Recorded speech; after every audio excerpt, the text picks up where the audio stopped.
This is a three-part series, so we encourage you to attend all three sessions and feel free to share this with information from to your family and friends if they're along with this journey. Next screen, please. Awesome. As always, we begin today with that important recognition of the Indigenous lands that we are on, inspired by that 94 recommended calls to action made by the Truth and Reconciliation Commission of Canada. Land acknowledgements are a necessary first step forward honoring the original occupants of our land. They also help Canadians recognize and respect Indigenous peoples' inherent kinship beliefs when it comes to the land, especially since those beliefs were restricted for so long. I acknowledge with gratitude and respect that I'm joining the meeting today from Coquitlam, British Columbia, the traditional territory of the Coast Salish, Coquitlam, Tsleil-Waututh, Stalo, Kikite peoples. They are the original keepers and guardians of these lands, which I love, live, learn, and work and play on. If you'd like to share in the chat where you're joining us from today, we would absolutely invite you to do so. Now, enough from me. Yash, if you don't mind going forward one slide, I am now going to throw and introduce the wonderful Sherry Lynn Kenzel, who's a clinical nurse specialist from Fraser Health. She's going to be taking us through the educational component for today. For questions, again, at the bottom of your screen, depending on what you're coming on from, there should be a chat feature for you. If you can put in any questions that you might have, please put them in there, and then we'll be happy to answer them either live or through the chat as we go through this. So Sherry Lynn, I will send it off to you. Well, thank you, Kate. And I also am sitting here today on the traditional unceded territories of the Kikite peoples in what is colloquially known as New Westminster. So yeah, huge appreciation for being able to live in this beautiful area. So thank you. And thank you to everyone for joining us today. This is great to see so many of you here. In this session, we're going to talk about the benefits and the risks of using social media for trying to find a living kidney donor. So we're going to talk about some practical information and examples on how you can develop your own online platform for seeking a living donor. I also want to thank my coworker is a woman named Christina, who's actually pulled together the content for this and was pulled away. So I'm jumping in covering for her in this, but yeah, Christina is the one who pulled all this great information together. So thank you to her for that. I do want to just do a quick check-in. When we're talking about donor outreach, we're talking about that process of finding a living kidney donor.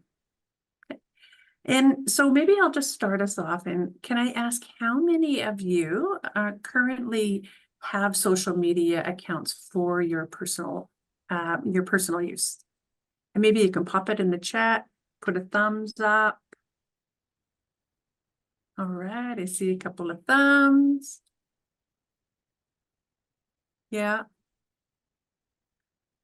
More and more, we're getting kind of comfortable with using those platforms for our personal use. Thanks, Amardeep. And Lucy? Yeah. And then how many of you have started using social media specifically for donor outreach? Have any of you tackled that yet?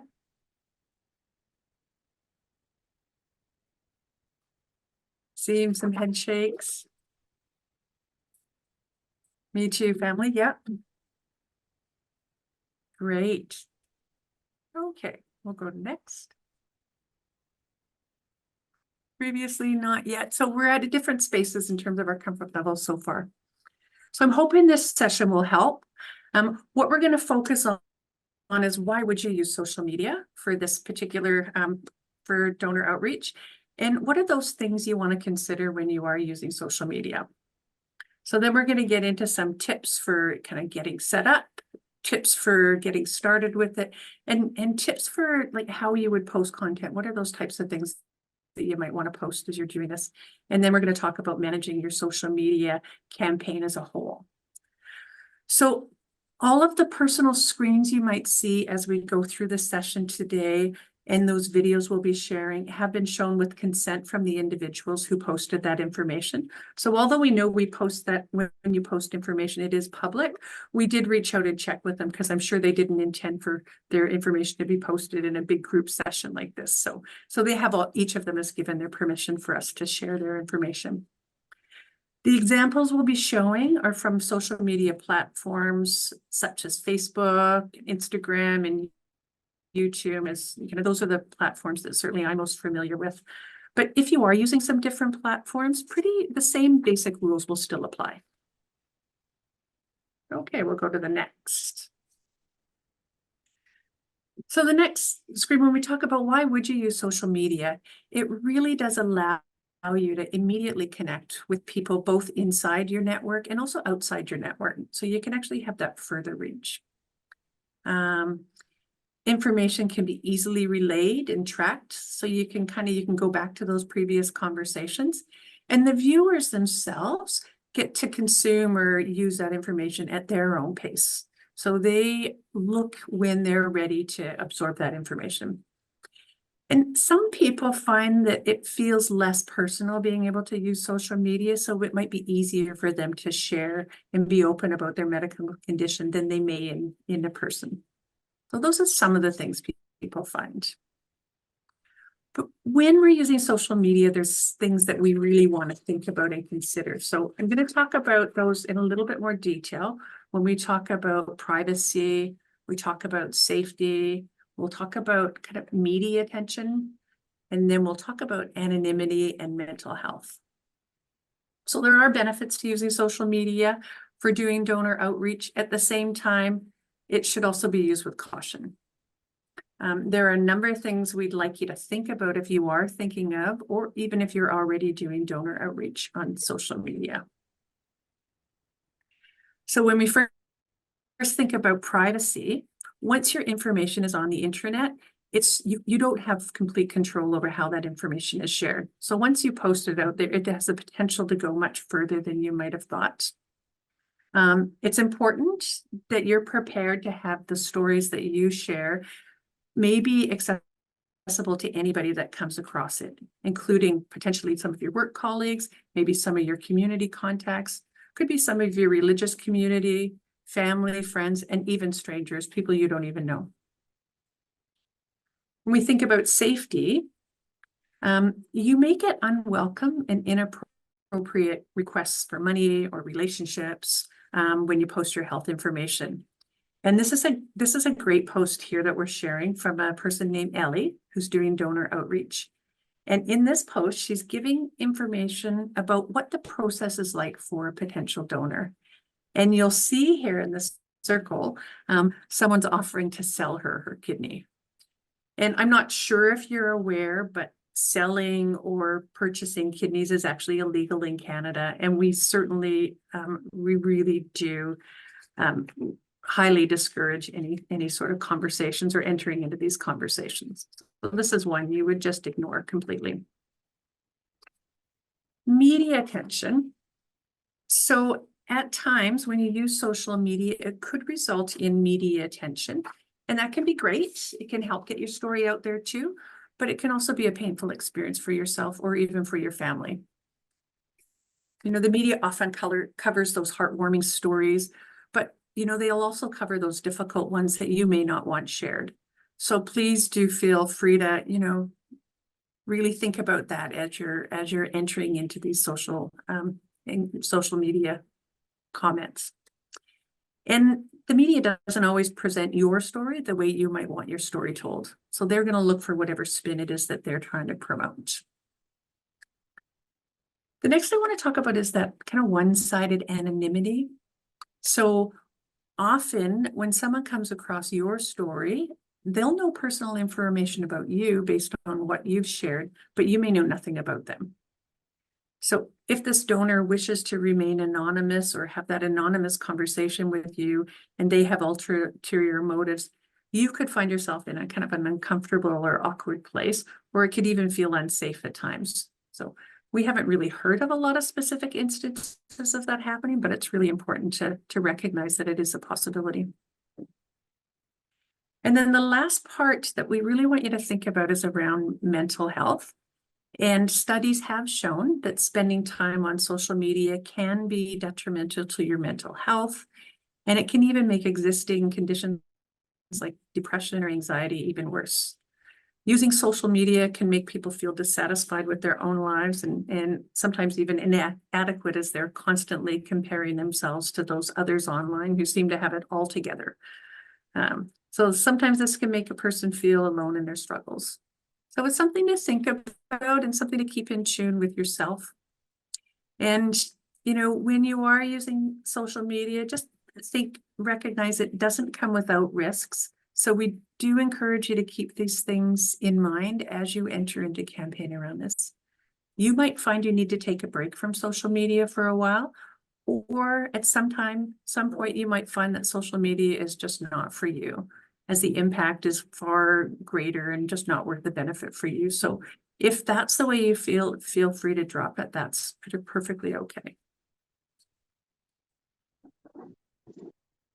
Right.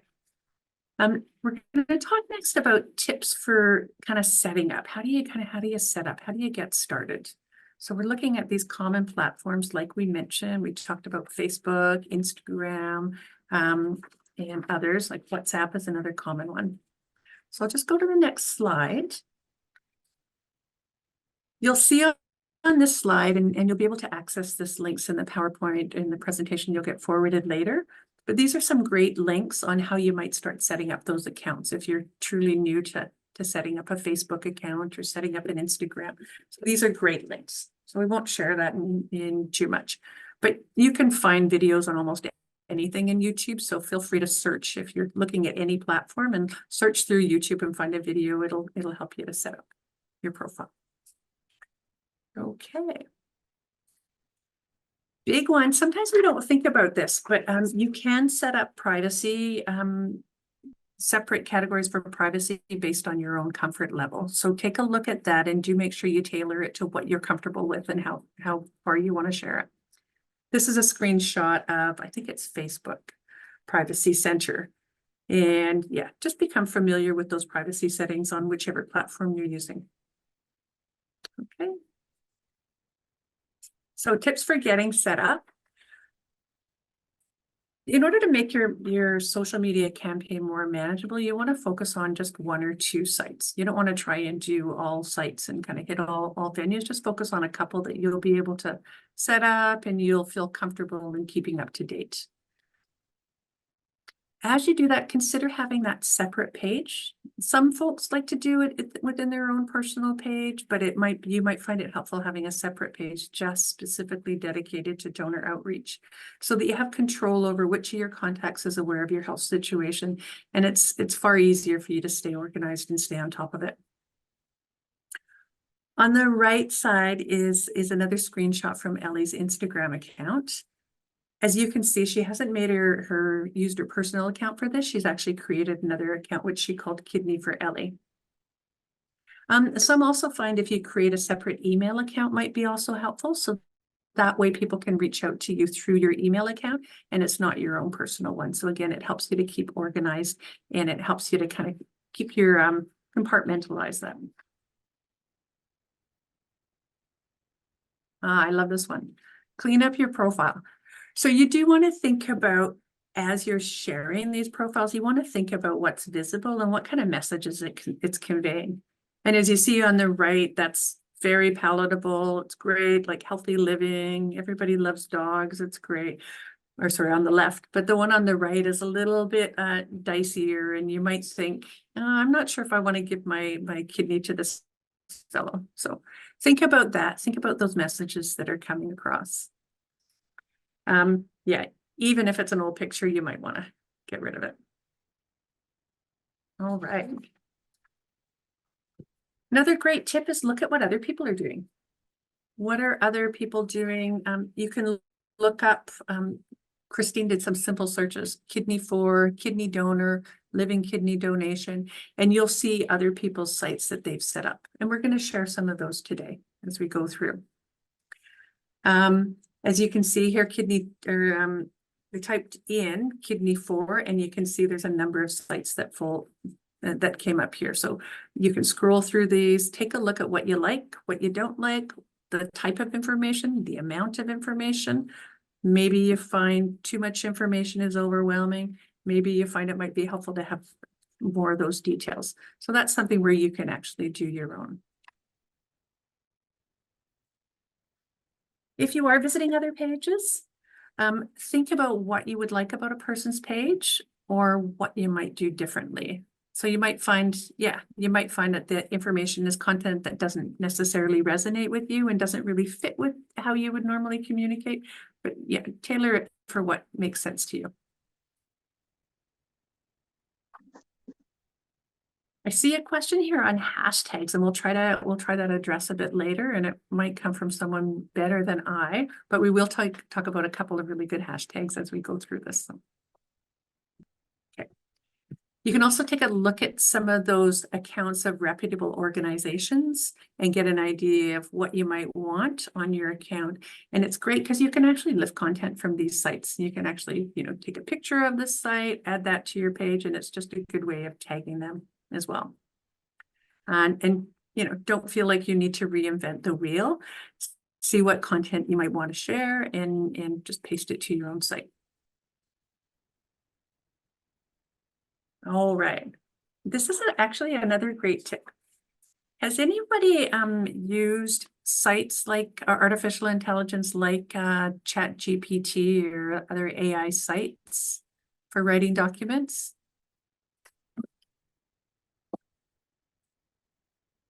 Yeah, a couple, yeah. Craig, yeah, it's kind of fun to play around with and see what information you could put in and see what comes out. You do really want to make sure that you're questioning or that you're checking what that content is. Never blindly follow EI or AI and paste that into your site. You want to make sure that the wording and the language resonates with you and it's true to what you want to convey. So, but it's a great tool. As you can see here on the website, we had typed in, write a social media update for a person who's trying to find a kidney donor, and it already started off with a good starting point, right?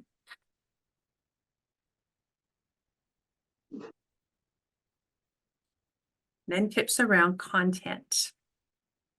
So we're going to focus a little bit on different ways to think about content. We'll go to the next slide. Oh, I'm getting an extra thing here.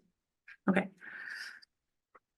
So one way is personal posts. So these posts might be that initial appeal. So you're wanting to kind of share your story. This is who you are. This is your life situation. And this is really what you're hoping for. You might want to post events like, hey, it's my birthday, or maybe some medical updates. We'll look at some of those posts as we go through. You might also want to post generic posts. So you might want to, as we talked about those other reputable organizations, you might want to lift content from those organizations. March is Kidney Month, or, Kidney Check Health, or some of those. So you might be able to post some of those. You might want to share community events related to kidneys or to transplant, and then sharing success stories. I'm going to share with you some of the examples of these posts as we go forward here. This is a great example of an initial appeal. This is a post from a woman named Renew, whose husband Deep is looking for a live kidney donor. They created an Instagram account called Deep's Transplant Journey, and this is her first post with that initial appeal. And she says, "Hi there, welcome to our page. My name is Renew, and I've created this page to bring awareness on kidney disease/failure and kidney transplant in hopes of finding a live donor for my husband, Deep Singh Rai. Let's start with how we came to where we are." So she talks about, kind of where their life context, when Deep got that initial diagnosis, which was pretty devastating. It sounds like it was very, very late in kidney failure, only at 4% when they found out, and they were just expecting their first baby. And so how, you can just imagine how devastating that was for her. So you can, she really is able to share with you some of that kind of initial emotional impact of that diagnosis. And he began hemodialysis 3 times a week for up to 4 hours at a time. So it's really helpful.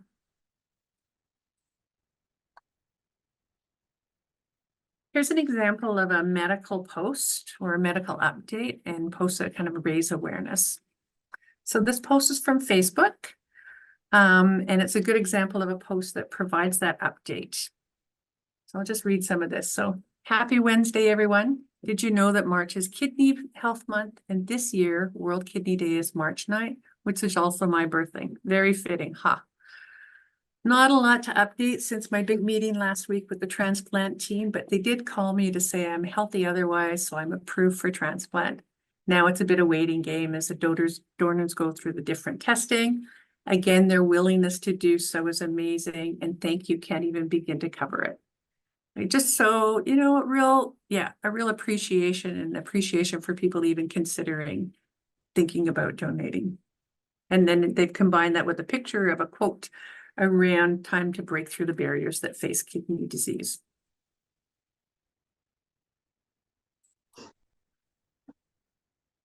Here's an example of an Instagram post that provides educational content for the readers. So this is Kidney for Ellie, and she's giving information about why having donor transplants are important. You can see on the right, she's posted a kidney from a living donor is the best treatment for patients who have end-stage kidney disease. She also has some information for potential donors about how the screening process is confidential, which is great. Often they don't know. All right, we'll go to the next slide. Oh. This is an amazing story. This is an example of a success story you can share on your feed. This is from a reputable organization called Transplant Research Foundation of BC. And it tells the story of Aggie Black here, who's pictured on the right. And Aggie donated her kidney and is doing well. They provide a link to a full interview with Aggie where she shares why she donated and why more people should consider donating their kidney. And it's just amazing. Living donation is an incredible gift that will change the quality of another person's life. So this is very amazing. I was quite touched. I actually know Aggie quite well. I've been in, I've met her many, many, many times, and I had no idea that she had donated her kidney. So pretty amazing, this story. So when you're thinking of posting that content, you really do, you want to be yourself. You want to make sure that how you're phrasing words and you're representing yourself well, right? As we mentioned, those good quality photos and videos are really important, and really share what it is you're learning. And share accurate medical information from reputable sites. So you want to share the general about kidney failure and tips and living healthy with kidney disease. And you want to provide contact information. So it's great that they understand and they engage with your story, and it's good to give them that, okay, what next? So provide those links so that they can follow up with whether it's the transplant center or which. This is another good post here. This is again from Deep's transplant journey. And a bit of sunshine on this gloomy day while we wait for our living donor, we're also patiently waiting for the arrival of our baby girl. So it follows, and I won't read it so much, but we're hopeful that Deep will find a match and live a long, healthy life to see his baby girl walk, graduate, have boyfriends, maybe when she's over 40, walk down the aisle or hand over Paula, and maybe even watch her have children of her own. So it really does help you share in their story and why this is so important to them and could make such a big difference to their lives. And I really like it here. So if you or anyone you know is willing and wanting to give this gift of life, please reach out to the VGH transplant team and be sure to provide them with Deep's full name. I would probably even actually repeat his full name again, Deep Singh Rai. Yeah. And then she gives you the number for the contact information for the transplant clinic, which is great, right? It's a great example of, being positive, sharing, a really great engaging pictures and giving more information so you know the next steps. So it's not like, oh, that would be a great idea. And then, you don't think about it for weeks on end. This is another great one. You might not want to post information about yourself. So you can mix it up. You can share different content and different types of ideas for people. So, this is a post by BC Renal where they posted an online quiz to see if they should see a doctor about their risk of kidney disease. So could you or your loved ones be the 1 in 10 with kidney disease? And there's that, use the hashtag kidney disease. You can lose up to 80% of kidney function before you notice any symptoms. Take our free online quiz to find out if you should see a doctor, and then it gives a link to the website. I think I also like this, and it kind of relates to that human aspect, is this could be any of us that's going through this struggle. And so it kind of like it helps you think of that too. Something here.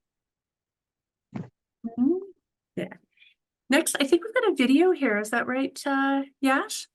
This is part of Deep's post on Instagram, and he's really trying to share what life is like for him on PD. So we'll share this video here.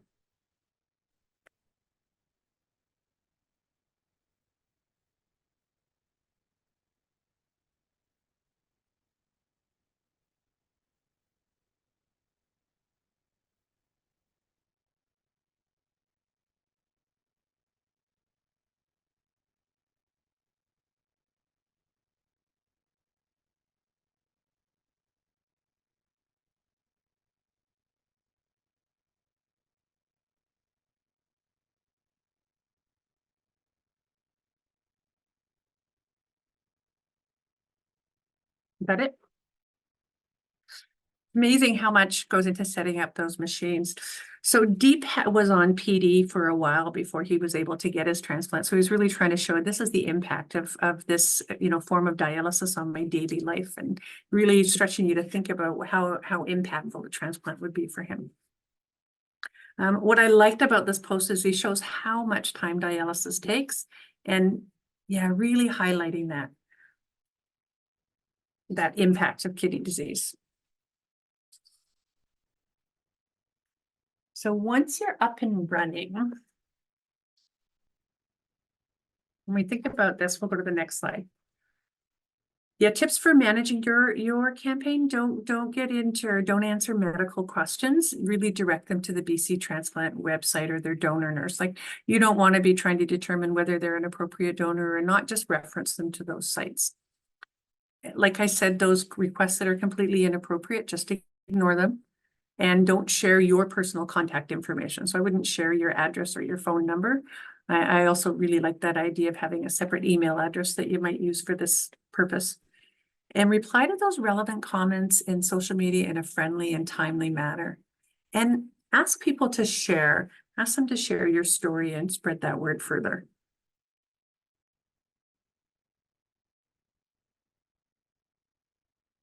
Tag, follow, and mention relevant organizations and people. So that's where the hashtags come in, and I think we'll speak to that a bit later. These are two great resources that we'll see a bit more from a bit later, but great actions leave a mark, and then photos for kidney. When you are engaging in these social media campaigns, it is a good idea to post around 3 to 4 times a week. So whether you pop that in your own schedule or however you set yourself up, so you're not having very dormant campaigns, right? And then next, this is another example of kind of fun posts you can do, because everybody loves food. And, I especially find for those with kidney disease, there's food is that one thing that you can control. So it's really helpful to be able to share that. So yeah, share those kidney friendly recipes, and it's a good way to engage with people. Seasonal posts are another thing, those great posts of the weather or walking outside or doing stuff. And, some inspirational quotes are also really great to share. We're going to go to the next post. I promise I won't read this one. There's lots of words here, but this is a great post from a woman named Gurjeet, who is a kidney patient. And Gurjeet and her husband Shaq are quite local public figures and advocates for living donor transplant in the Lower Mainland. So in this post, she's celebrating that she's sharing 7 years since her kidney transplant from her husband. And he was actually her boyfriend when they were transplanted. It was before they were married. And so now they're married and I think they have 2 children now. So it's quite lovely, but it's really good, very humble and very uplifting story that she shares. And she's honest. It's not all roses. There's challenges too, but it's a great post. Okay. You can also post videos of donors telling their stories. So these are also available. You can pull these off. This one came off that website, Great Actions Leave a Mark campaign. And this is a fellow named Greg who's sharing why he donated his kidney to his brother. So that's posted and publicly available on YouTube, but you can share those as well. This is another one. This is a post on Instagram by a woman named Deborah Matwichuk, and she's a Canadian photographer, and she owns the site Photos for Kidneys, where she takes portraits of recipients, donors, and Canadians in need of kidneys. And she's got some amazing photos on her site. So yeah, take a look at that. And it's a great to kind of intersperse and change up your posts with different types of posts. Yeah. This is a woman who received a kidney transplant from her mother, and her story is told in the post to how she was able to return to a really active kind of role in her career. All right. And then here's an example of a post from, this is from the Kidney Foundation on their Instagram page. And this post is promoting World Kidney Day and encouraging others to show their support for people with kidney disease. So all of your posts don't have to be about yourself. You can intersperse some with your own story, but intersperse those with some of those publicly available posts, and just really think about, how you're creating that kind of cohesive message as you're reaching out for that, looking for people that may be interested in donating a kidney. Amazing. We're already at the question area. Look at you, Sherry. Look at you. Well, thank you so much, Sherry. It's so great that you were able to take the time to share this on behalf of Christina, who pulled this all together. And, hopefully this has taken I think this is kind of like the basic entry into social media, because it is such a it's a big world, and there are risks, but also great benefits that come from these sorts of things. And I'd love to open it up for a few minutes if people have questions, either to throw them in the chat or raise their hand and ask Sherry while we have her before we move on to our next session. Does anyone have any questions or comments?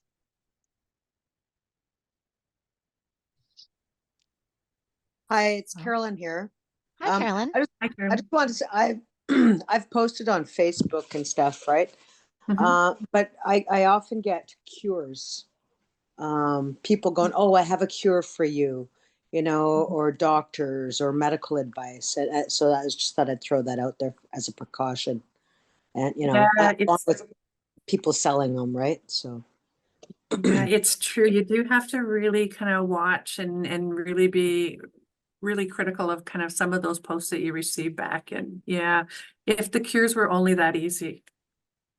I've seen I think I threw it. Diabetes as well, right? If you just drink orange juice, you'll cure your diabetes. And unfortunately, it's not quite that simple.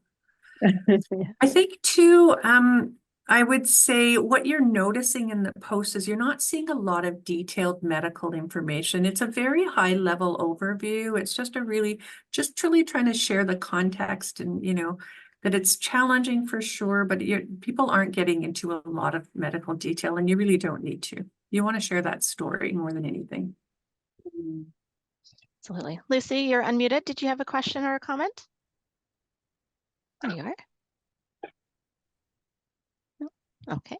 Yeah, I think, Sherry, that's a big piece. And thank you, Carolyn, for noting that as well. As I say, always, don't try anything medical related until you talk to your team about anything, because it's, they will know if there's, if that might work or not work, or interactions, all those sorts of things. So with Key, the hard thing is when you're in the search, right, there's that emotional component that comes into it, and that hopefulness. And, sometimes our heart is going faster than our brain sometimes. And so you're just like, oh my God, like, what do you mean, sort of thing? I could feel better tomorrow. And that's not always the case, sort of thing, right? So yeah, to be cautious of that, because unfortunately, social media can have that. So, Michelle, thank you for the comment in this chat as well. Unfortunately, those are spam, and often robots are keyed in to pick up certain tags or topics to auto comment those. Thank you, Michelle. She's in our communications in our Alberta branch. So yeah, like it's not even sometimes people that are doing this, right?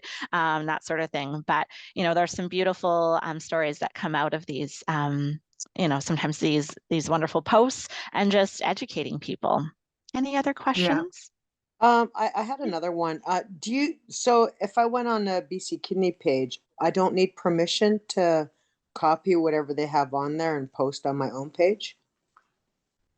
No, I wouldn't see, not, yeah, you're going on to the one for public. Yep. No, you can go ahead and copy it. There would be no Yeah, problem. It's all Yeah, public. quite often you can share the post sort of thing and say like, hey, here's some great tips or that sort of thing. Like if you're, let's say, copying and pasting and putting and making sure you give credit to whoever posted it, but typically most platforms have the ability to share it, and especially organizations, they absolutely, typically, if it is especially educational, informative, they want you to share those information to bring knowledge. There you go. Wendy's use the reshare function. That's what social media is for. Yes, exactly. And I think too, you may get comments that are off or people that really aren't helpful, and really, take the good parts and ignore the rest. Don't take anything personally. That's the big part. Social media can be so, it can make you feel so vulnerable. And there's, a lot of really trolly people out there. So yeah, take the good parts and don't worry about the rest. And I think the next session actually talks more about that, correct? In terms of just really kind of how you cope with the stress and all of that around. Exactly. this. Leads into, yeah, exactly. As you're going along this journey, right? Keeping that positive energy and those sorts of things. So yeah, the next session will, the overarching of that piece sort of thing. And, from my experience, actually, one of my examples was in the slides here today, and I've had those absolute posts right on there, right? Saying like, oh, hey, I would be interested to give you my kidney. I'm like, yeah, I don't know you. I block you, that sort of thing because of those sorts of things. But having that separate account definitely allowed that just one level removed from my personal account, and I'm very chosen to what I shared with possibly a bigger audience than what I would in my personal account sort of thing. So it was definitely helpful. And if you're not sure, Lots of find great someone comments in your in the chat. life.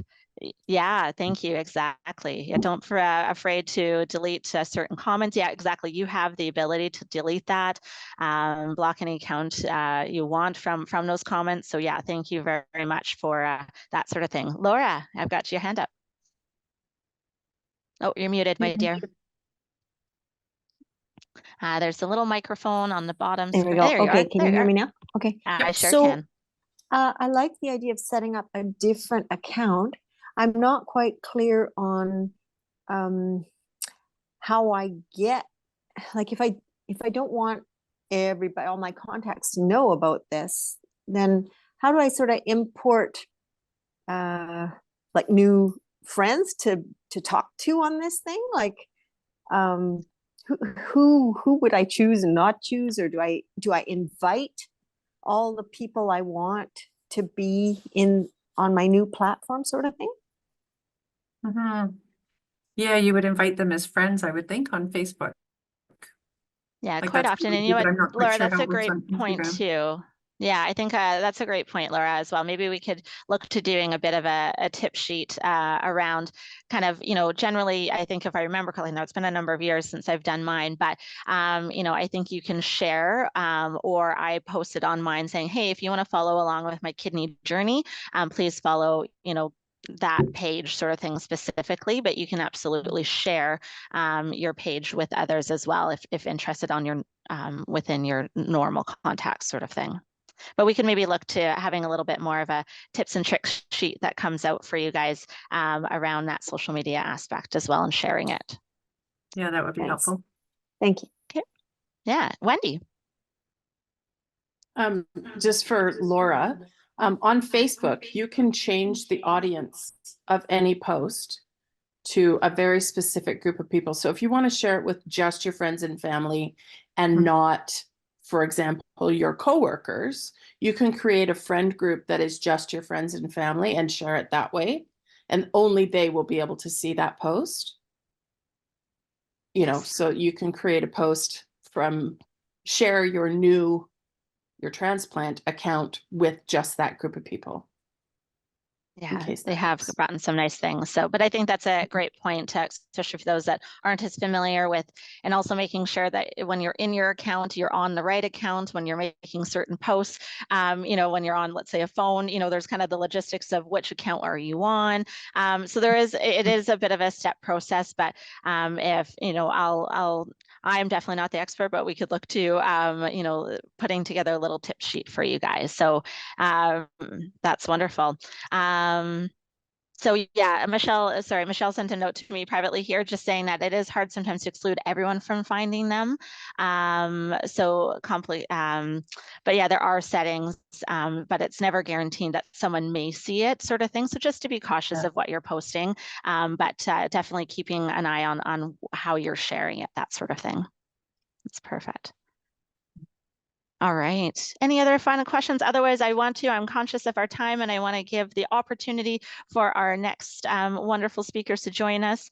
Sherry, thank you so much for your time and sharing around social media, kind of 101 of getting things started and sharing your journey. I appreciate it. Thank you. All right, wonderful. Yash, if you don't mind going to the next slide. And did I lose my lovely? There she is. Okay. All right. So we have two wonderful speakers here with us today, and that is Renee and Jim. They're really a wonderful dynamic couple that have been on this journey of finding a living kidney donor, not once, but twice. And they're going to take us through their journey of how sharing, how they used social media to really educate people, get that word out of Jim's need for a living kidney donor, and kind of giving us what worked for them in their journey. So Renee and Jim, I'd invite you to unmute and share with us your wonderful journey. Over to you, Renee, please. Oh, I thought you were starting.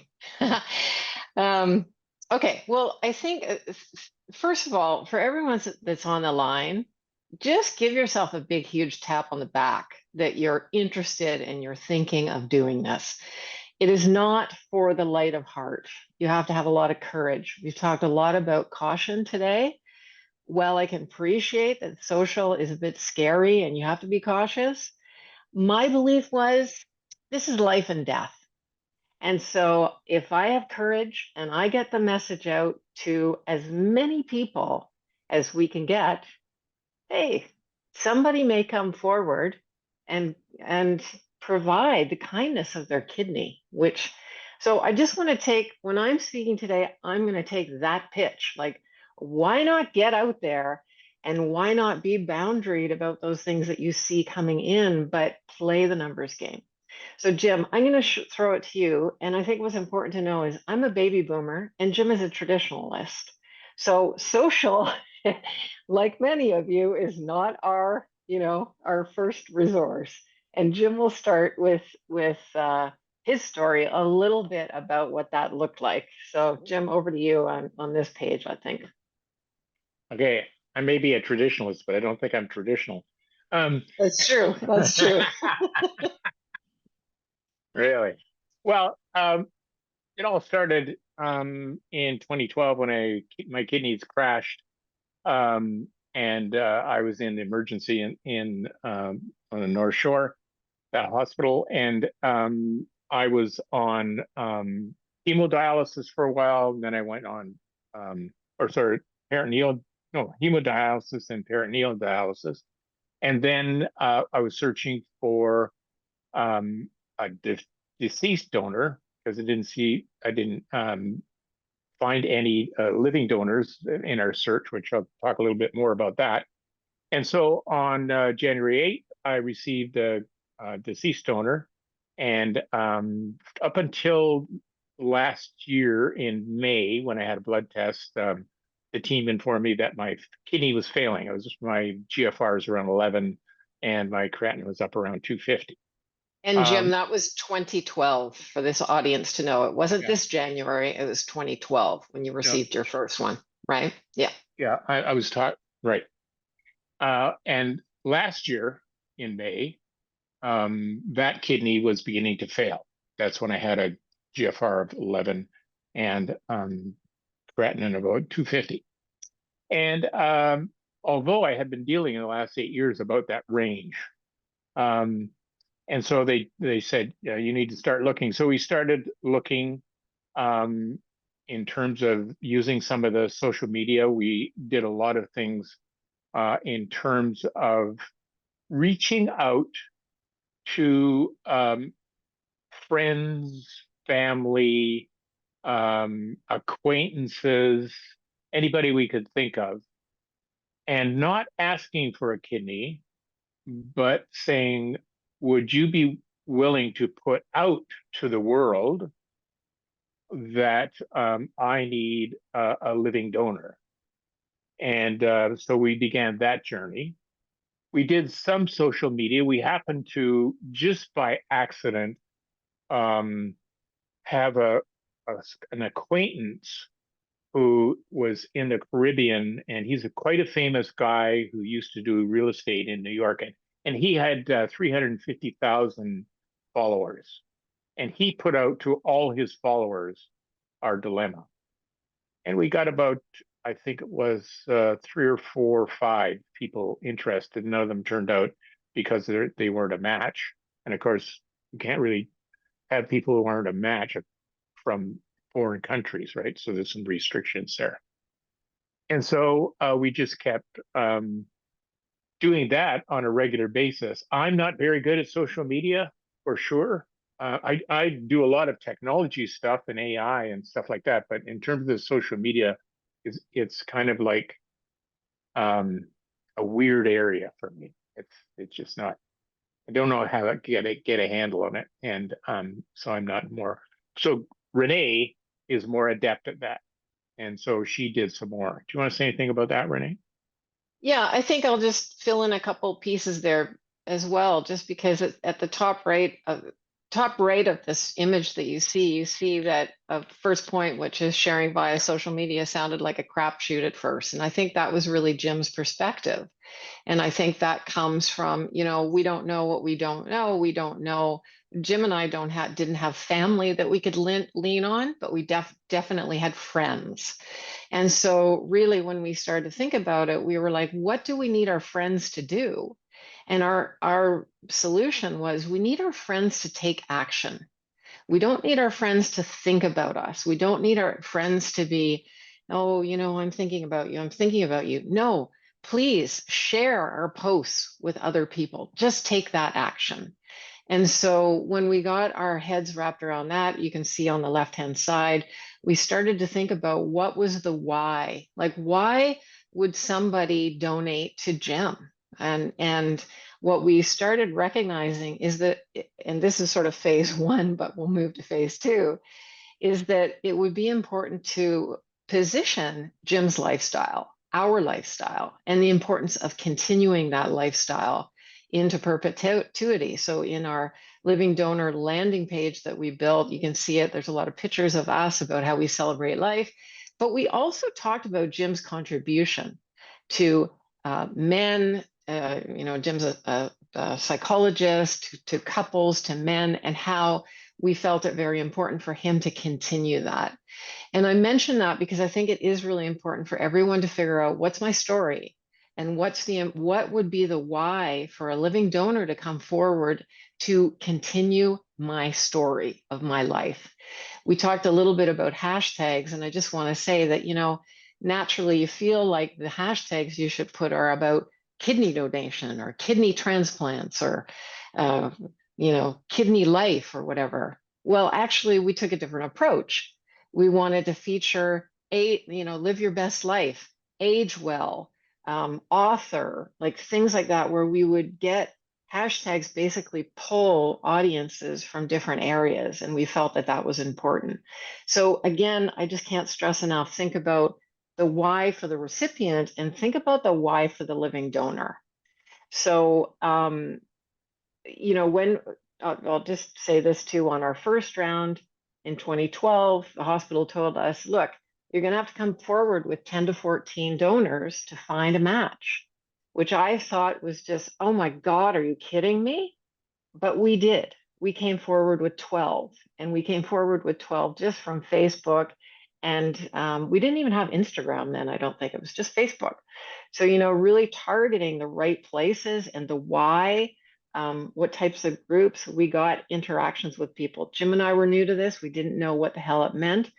We did get people saying, hey, I'll sell my kidney. We did respond to them and we said, no, thank you. As Canadians, that's not something we can do, because we felt that that was also part of the awareness. So we didn't choose to ignore them, because the truth is somebody came forward. Now, would that person still be interested if we weren't paying for it? Maybe. We didn't know, but we just figured communication was the big thing here. So let's keep the communication going. On our second round, as Jim tells the story, a famous person, we appealed to his interest, again, to the why with Jim. You know, I can't stress enough, it's a numbers game. You know, to make an example, I think on my social, I only have 500 followers, and on regular posts, I get maybe 70 interactions. And when you're trying to get people, it's a numbers game. When you're trying to get people to act, that's really difficult. So we talked about mental wellness. You got to safeguard your failing ambition, but just keep going and keep being consistent. The individual that had 500, he had 530,000. I think Jim said 340, but that's okay. It was 530,000. We had 2 living donors conversations come internationally, and they were serious conversations. And that happened within 24 to 48 hours. So again, if you can think about people in your network that may have a better following than you, or a larger following than you, ask them, would they be willing to take an action? Would they be willing to share? We can maybe go to the next slide, whoever's doing slides. So this is our page. As Jim mentioned, you know, we really thought we should share information about and I just took the idea that if we share our kidney story, that there are other people and other families that have a kidney story. And if we could just tell some of the things that we bumped into, like we have one post there called the big D word, which was when Jim went on dialysis. Dialysis is a big word, and people don't realize how big a word it is and how scary it is when you don't know. I thought that video of the guy with his hemodialysis video was great. The only part they missed was the audio of Jim swearing at the machine in the middle of the night when it was banging and bumping. I won't tell you the words he was using to that machine, but that became a third person in our master bedroom at one point. Yeah, I just sort of continue that. I did that because I'm a guy, I guess, I don't know. And then one night I had this insight. Jim, do you realize that this doesn't do any good, except you hurt more after that, doing that kind of stuff? So I immediately stopped, and it was much better, kind of thing, sort of. So I think we've pretty much gone through everything there. And the only one last thing is, you know, at the end of our game, Jim and I decided that it was time to hire somebody that knew better than we did. And we looked into hiring a TikTok consultant. And I would suggest, if you have an urgency, and again, I'm going to say, this is not something to be cautious about. This is a life or death equation for the recipient. And if that, you know, we heard in May that Jim needed to have a kidney by the end of December. Well, are we going to be cautious? That's great. Yes, I respect that you got to be cautious, but Sherry, in your own way, you have to be cautious. This is very specific to kidney issues, which are life and death. So in the whole idea of hiring a TikTok consultant, we put together a small budget. We will access some, you know, we went to Indeed, you know, one of those, like, I don't know, platforms to see if we could appeal to somebody. We ended up finding a person who was in their own kidney story, and they had had a transplant. So they were very connected to our appeal and how we wanted to get our message out there. At the end of the story is we didn't go that route, because I ended up being a perfect match for Jim. And I ended up 7 weeks ago donating my kidney to Jim. So that was sort of an end of how it all ended up for us. So again, I appreciate the dilemmas that you're going through. I have so much empathy. It's not easy, that's for sure. That's all I think we have to say, right, Jim? Anything else? It isn't. I have Go some. ahead. Okay. But thank you for that. Out of the people that we knew that we contacted, first of all, a number of them were really helpful, who got us in contact with other people who were really helpful. And what was it, 2 or 3 people were interested who came out of those people that we contacted directly. But there wasn't a match amongst those people. And so that's how it didn't turn out until we finally got to making the decision about Renee. So here we are. And I do want to say one thing about that, because a lot of people sort of wonder, well, why wasn't I in the round? So I think we had talked a little bit about the confidentiality. I think it's really important to talk about. The living donor has a confidential relationship, I swear to God, up to like 5 days before the match is made. And I think it's really important for all of us in this process to recognize the confidentiality of the donor teams and the transplant teams, because they don't want the twain to connect. This was important for us because the first round, I raised my hand to be a living donor, but I became ineligible, and I didn't actually know why I wasn't eligible, even though I was a blood match. I wasn't told until this round by the same social worker that I had 8 years ago that because I was ineligible because I was my mom's care advocate, I was running a business, and they didn't know if Jim was going to survive the first time round. So they bumped me out. But this round, things had changed. We were both healthy. Jim, the team knew Jim. The team was getting to know me. And so my eligibility sort of went right up to the top of the map. But as a couple, we were living our life, and Jim was going through his process with his transplant team, and I was going through mine with my donor team. And you can imagine the pillow talk that was happening, but that was not happening at the hospital. So how does that relate to you when you're doing a social engagement and you're talking to living donors who aren't in the same room with you? Jim and I felt that it was as important for them to know who we were than just to send them to the hospital. And so what we did was we asked people if they'd be willing to have a Zoom call with us.